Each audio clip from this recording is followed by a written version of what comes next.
오늘 동영상은 평소에 무슨 일을 해도 의욕이 없거나 우울한 분들에게 유익한 내용을 담고 있습니다. 혹시 일을 해도 성과가 나지 않거나 인생에 재미가 없다면 오늘 동영상을 꼭 보시기 바랍니다. 2월 27일 게임회사 넥슨의 창업주인 김정주 회장이 세상을 떠났습니다. 뉴스에서 부고 소식을 보고 친구에게 알렸죠. 그 친구의 첫 반응은 제가 예상한 그대로였습니다. 그 많은 돈을 두고 왜? 저는 그 친구의 반응이 유별나다고 생각하지 않습니다. 그 뉴스를 들은 서민들 대다수가 비슷한 생각을 떠올렸을 테니까요.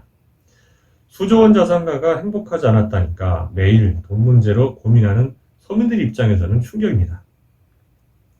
언제부턴가 우리 사회에서는 돈이 최고의 가치이자 인생 목표가 됐습니다. 돈을 많이 벌어야 성공했다고 인정받죠. 백화점에 가면 VIP라고 대접도 받고 또 이성 간에는 최고의 배우자감으로 인정받습니다. 그런데 돈을 많이 벌고 마음대로 쓴다고 정말 행복할까요? 사고 싶은 걸 사고 먹고 싶은 걸 먹는다고 인생의 모든 문제가 다 해결되지는 않잖아요. 많은 돈이 우리를 행복하게 할 것이라는 명확한 근거가 없는데도 그럴 것이라고 지레짐작하는 이유는 일상 문제 상당수가 돈 때문에 벌어지기에 그렇습니다. 하지만 해결해야 할 문제가 돈만 있는 게 아닙니다. 직업, 또 배우자, 또 올바르게 크는 자녀들, 또 건강, 이런 돈 이외의 많은 문제들을 해결해야 됩니다. 인생의 일부분인 돈이 많다고 해서 무조건 행복할 수 없다는 결론이 나오는 이유입니다. 인생에서 돈이 중요하지 않다고 주장하는 게 아니에요. 돈을 버는 건 중요합니다. 다만 돈이 전부이거나 또 1순위가 아니라는 이야기를 한 겁니다. 제 말보다는 억만장자에서 이야기가 더 설득력이 있을 것 같으니까 세계 최고의 부자로 손꼽히는 워렌 버핏을 잠시 소환해 보겠습니다. 버핏은 이렇게 말합니다. 적정 수준 이상의 큰 돈은 인생에 별 차이를 만들지 못한다. 내 순자산의 상당 비율을 몇 년 더 살면서 내가 원하는 일을 할 수 있는 기회와 바꾸겠냐고 묻는다면 즉각 그럴 것이라고 말했습니다. 어떤 책에서 SK그룹의 설립자인 최정현 회장이 부의 기준에 대해 이야기를 한 대목을 본 기억이 있습니다. 최정현 회장께서 이야기하기를 돈을 막 벌 때는 정말 재밌었다. 그런데 어느 정도 재산이 축적되고 내가 직접 셀 수 없을 정도가 되자 감이 오지도 않고 재미도 없더라. 내 생각에는 30억 원 정도가 모였을 때 제일 행복했던 것 같다고 했습니다. 돈 문제를 이렇게 볼 수 있다면 좋은 학교, 좋은 직업, 좋은 배우자도 결국은 같은 상황이라고 볼 수 있어요. 모든 사람들이 다 바라는 것들을 얻어도 행복을 보장할 수 없다면 도대체 어떻게 해야 행복을 손에 넣을 수 있을까요? 한 철학자가 주택공사장에서 벽돌을 쌓는 인부 3사람에게 물었습니다. 지금 무엇을 하고 계십니까? 첫 번째 인부는 벽돌을 쌓고 있다라고 했고 두 번째 인부는 벽을 세우고 있다고 했습니다. 마지막 세 번째 인부는 누군가 행복하게 살 집을 짓고 있다고 대답했죠. 누가 가장 행복하게 살 것 같습니까? 똑같은 작업을 해도 빨리 끝내는 것에만 급급한 사람과 다른 사람에게 미칠 영향과 가치를 생각하는 사람은 행복도와 작업 결과가 같을 수 없습니다. 세 번째 인부는 무슨 일을 해도 최고의 결과물을 만들고 행복하게 살 거라고 확신합니다.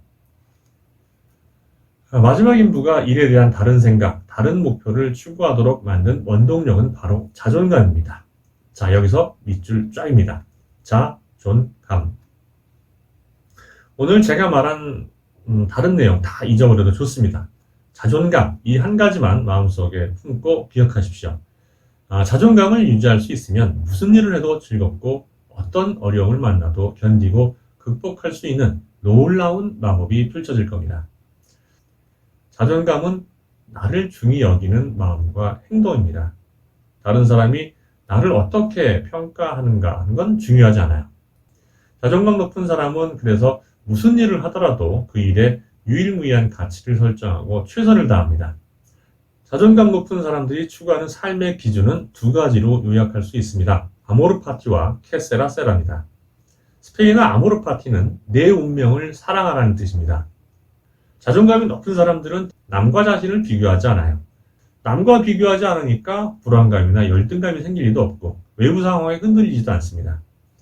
외국에 오래 살다가 교육한 사람들이 한국에 와서 깜짝 놀라는 현상이 있는데 비슷한 나이의 한국 남녀들이 즐기는 문화와 스타일이 거의 흡사하다는 거죠. 다른 사람들과 달라 보이면 심한 불안감을 느낀다는 반증입니다.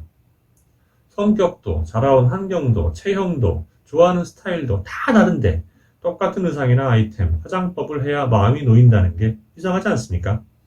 남들이 멋져 보인다고 나의 특징과 개성을 도외시한 채 따라하는 데 급급하면 오히려 부정적인 결과를 초래할 수 있죠.